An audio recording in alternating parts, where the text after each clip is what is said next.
Buat teman-teman yang mungkin berpikir pengen menulis buku, gimana sih journey-nya? Nah, ini adalah nggak tahu apakah bisa seperti itu, bisa selesai, bisa ini dalam arti semuanya didokumentasikan dengan detail, tetapi ya why not? Kita coba aja gitu, saya coba aja.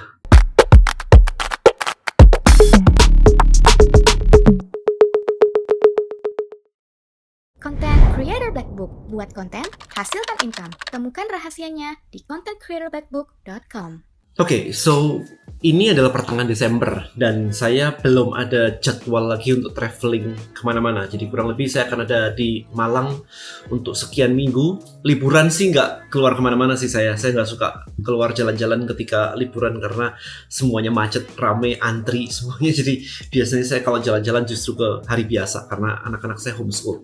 Well, so karena di rumah saja muncul ide baru, yaitu kenapa nggak nulis buku baru ya, karena ada waktu. Ketika saya menuliskan buku, yes of course, ketika saya menuliskan buku yang mana ya kemarin ya, saya sempat menuliskan buku yang ini, Affiliate Marketing Black Book. Yang ini ditulis oleh AI. So ini selesai dalam waktu 24 jam aja. Penasaran sih gimana sih AI bisa menulis sebuah buku dalam waktu singkat. Jadi waktu itu bener-bener kayak AI masih baru banget dan ngetes. Ternyata bisa 24 jam jadi 200 sekian halaman. Nah, buku saya yang ini, Content Creator Black Book, ini saya tulis dalam waktu 7 hari aja. Jadi benar-benar ngebut banget waktu itu. Itu zamannya tahun berapa tuh ya? 2021 kayaknya. Ini benar-benar di rumah aja, nggak kemana-mana juga karena pandemi. Dan nulis buku ini benar-benar 7 hari ngetik gitu ya. Belum ada AI, 2021 belum ada AI. Ini. Nah, kemudian saya lagi mikir kan, ini ada waktu sekitar 2-3 minggu mungkin, hampir 1 bulan mungkin, nggak kemana-mana, belum ada jadwal lagi begitu. So, kenapa nggak nulis buku dan saya dokumentasikan? Jadi idenya adalah buat teman-teman yang mungkin berpikir pengen menulis buku, gimana sih journey-nya? Nah, ini adalah, nggak tahu apakah bisa seperti itu, bisa selesai, bisa ini dalam arti semuanya didokumentasikan dengan detail, tetapi ya why not? Kita coba aja gitu, saya coba aja. So, ini yang saya lakukan. Oke, so langsung masuk ke topiknya. Ini yang saya lakukan. Saya pengen membuat buku yang belakangan ini lagi rame banget di-discuss, yaitu tentang rich creator. Jadi gimana seorang content creator bisa berubah dari cuman content creator aja nggak terima duit, atau kalau terima duit cuman endorsean aja, bisa berubah menghasilkan income yang luar biasa. Paling tidak kalau bisa mendapatkan goalnya adalah 100 juta per bulan. Sebagai content creator, berjualan konten, bukan endorsean. Ya, endorsean is a bonus. Ya, endorsean is bonus. Tapi goal saya adalah gimana sih strateginya, berpikirnya, kerangkanya, semuanya supaya kalau Anda adalah nanti content creator dan Anda membaca buku ini, Anda jadi tahu, oh ini loh stepnya. Jadi nggak kemana-mana random begitu aja tapi nggak menghasilkan. Oke, so yang saya lakukan pertama kali apa kalau kayak gitu? Idenya dulu udah, oke, Rich Creator Black Book. Nah, saya browsing di YouTube biasanya. Saya browsing di YouTube macam-macam video-video begitu. Saya mencari insight, mencari ide, mencari inspirasi. Saya berpikir bahwa saya bukan orang yang kreatif dulu. Tapi setelah mempelajari yang namanya human design, akhirnya ketemu bahwa kreativitas saya itu sumbernya harus dari luar. Saya harus ketemu orang, saya harus ngobrol dengan orang, saya harus membaca, melihat, mendengar. Dari luar masuk, barusan saya bisa mencerna jadi sebuah ide baru. Jadi cara bekerja saya ternyata seperti itu. Sejak saat itu, sejak saya tahu bahwa ide kreativitas saya itu dari luar, maka saya nggak menutup diri untuk, saya akan melihat, membaca, mendengar, nonton, macam-macam supaya saya dapat insight. Itu cara saya mendapatkan inspirasi. Maka, yang saya lakukan adalah saya ke YouTube. Saya ke YouTube, saya cari namanya solopreneur, infopreneur, knowledgepreneur. Ya, jadi rich creator tuh kalau di luar negeri itu istilahnya itu gitu.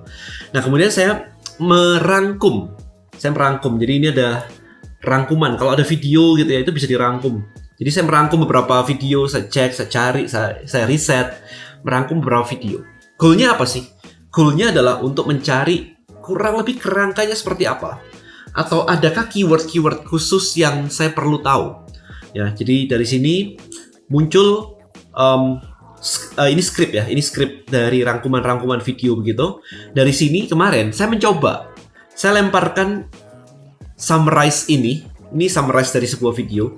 Pakai AI by the way untuk summarize ya. Jadi summarize pakai AI. Misalkan ini yang saya lakukan, misalkan di YouTube, let's say ada misalkan Atomic Habit. Nah, ini misalkan Atomic Habit. Nah, saya punya tools ini. Saya punya tools transcript and summary. Saya bisa pakai ini. Nah, ini kan muncul nih langsung. Ya, langsung muncul kan? Menit keberapa ini langsung muncul semuanya. Nah, ini tinggal di copy aja. Jadi kan memudahkan sekali daripada harus mendengarkan 20 menit, 30 menit setiap video begitu. Jadi tinggal ini aja. Oh, oke. Nah, habis itu saya masukin ke ini, saya pakai Notion ya. Jadi pakai Notion ketemu kayak begini. Nah, summarize hasil summary-nya ini tadi. Hasil summary-nya ini tadi saya masukin ke AI.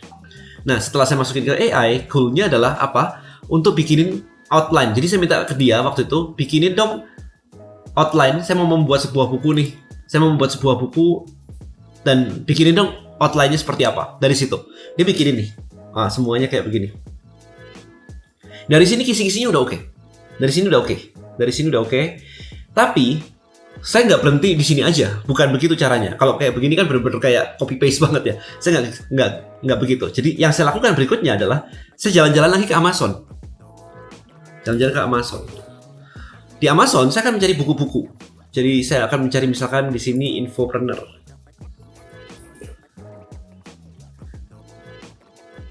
Nah, kayak gini, 6 figure infopreneur. Misalnya kayak begini. Apalagi ini harganya cuma 0 ini ya. Dari sini saya baca lagi, read sample. Jadi memang harus punya banyak insight, banyak ide, banyak inspirasi begitu. Dari sini, nah ini kan ada nih. Oke, ada namanya. Ini ada namanya digital branding. Kemudian biasa saya lihat daftar isi. Ini nggak ada daftar isinya ya kebetulan ya. Saya biasa lihat daftar isi. Saya lihat reviewnya, banyak nggak yang review? 5 star tapi cuma 1. Skip deh. Kita cari yang lain deh misalkan. Nah ini kayaknya lumayan nih. Ini 61 yang ini, tapi ini paperback ya. 2006 kayaknya kurang deh. 2006 ini 2023. Read for free. Banyak ya, kalau misalkan Anda bisa melihat. Saya lihat lagi. Nah ini, saya biasanya lihat ke sini. Ada daftar isi nggak di sini? Nah ini daftar isinya. Oke, so earning possibility. Oke, berarti ada opportunity nih. Content packaging option. The product is in your story. Choosing a winning topic. Is your knowledge sellable? 3 proof market. Menarik ya. Jadi kayak semuanya itu apa ya saya bilang ya, ada orang ngomong there's nothing new under the sun gitu ya, there's nothing new under the sun gitu. Jadi dari sini saya dapat insight. Oke, ada seperti ini, ada seperti ini. Ini aja saya baru lihat nih kayak gini. Biasanya abis itu ini saya copy paste untuk structure-nya. Kemarin saya sudah beberapa kali nulis nih, misalkan kayak gini. Ini ada lagi nih, nah gini, ada opportunity-nya, ada personal branding-nya, ada monetize your expertise, ada ini. Saya nemuin kayak gini. Oke, saya nemuin kayak begini. Tapi dari sini pun tuh saya nggak serak gitu, karena this is not me. Saya harus punya sesuatu yang bener-bener kayak punya saya sendiri, yang ini cuman pelengkap aja untuk memberi saya ide atau keyword atau kata-kata yang oke, mungkin ada topik yang saya miss. Biasanya kalau dari sini aja masih ada yang kurang, yang saya lakukan berikutnya adalah saya posting di Instagram saya. Saya posting Instagram story, ask me anything about topik A, topik B. Biasanya banyak pertanyaan yang masuk. Nah, mulai dari pertanyaan itulah saya juga kumpulin lagi ke sini. Jadi semuanya saya pack jadi satu. Jadi di awal itu bukan sibuk nulisnya, tetapi sibuk mengumpulkan dulu kira-kira idenya kita mau ngomong apa saja topiknya. Nah, baru setelah itu disusun lagi. Dari sini saya nggak berhenti, bukan ini sih. Ini saya nggak terlalu suka nih. Ini ada ini. Kayaknya nggak terlalu suka deh. Yang terakhir saya lakukan adalah saya tulis pakai tab saya. Jadi saya pakai tab saya tulis. Oke, di kepala saya, benak saya itu kurang lebih urutannya itu seperti ini loh. Ini. Nah, dari yang ada tadi, dari Amazon, dari yang lain-lain tadi, itu saya cuma tambahkan sedikit-sedikit. Di sini nggak ada yang ngomong value ladder sama sekali. Sementara saya selalu suka dengan namanya value ladder. Di sini nggak ada namanya value ladder. Jadi yang sering saya bagikan kan, sebagai rich creator Anda harus start dari sosial media, habis itu nulis buku kayak saya, habis itu ada online course, ada workshop dan yang lain-lain. Di sini nggak ada tuh di sini. Di semua yang saya baca tadi nggak ada value ladder itu. Jadi saya mau menekankan konsep value ladder-nya. Kemudian di sini jarang yang how to sell, apalagi pakai webinar. Saya suka pakai webinar. Kalau Anda nonton saya sering banget pakai webinar. Bahkan tadi malam, selama 3 hari terakhir ini, jadi tadi malam sama 3 hari sebelumnya, saya melakukan webinar yang daftar itu 1.000 orang. Per webinar, yang daftar 1.000 orang. Nah, yang hadir kurang lebih ya 40-50%. dan closing rate-nya itu 20%. So can you imagine? Saya suka banget kayak begitu. Nah, kenapa itu tidak dimasukkan di buku saya? Kan ya harusnya saya masukin. Makanya pelan-pelan akhirnya saya design my own structure. Kemudian ini loh, ini yang akan saya lakukan kalau saya adalah seorang rich creator. Jadi step awalnya kayak begitu teman-teman. Step awalnya adalah Anda mencari dulu idenya dan nonton inspirasi. By the way, ini berlaku untuk saya. Saya nggak tahu cara Anda mencari inspirasi seperti apa. Mungkin tiap orang berbeda-beda. Kalau saya harus melihat, mendengar, membaca kayak tadi, menonton, supaya saya bisa summarize semuanya jadi satu summary, kemudian dirapiin, kemudian diambil ide-idenya, kemudian disusun ulang berdasarkan my own knowledge. Jadi itu cara saya riset, ya kayak orang nulis skripsi sih sebenarnya sih. Itu dulu. Jadi step awal adalah outline-nya dulu. Ini harus jadi. Tanpa ini yang clear, tanpa ini yang jelas, tanpa ini yang rapi, runut sesuai keinginan saya tidak akan mulai menulis. Jadi menulis itu nanti. Oke, so I think itu aja dulu di awal. Step awal cara nulis buku itu kayak begitu loh. Ini versi Denny Santoso.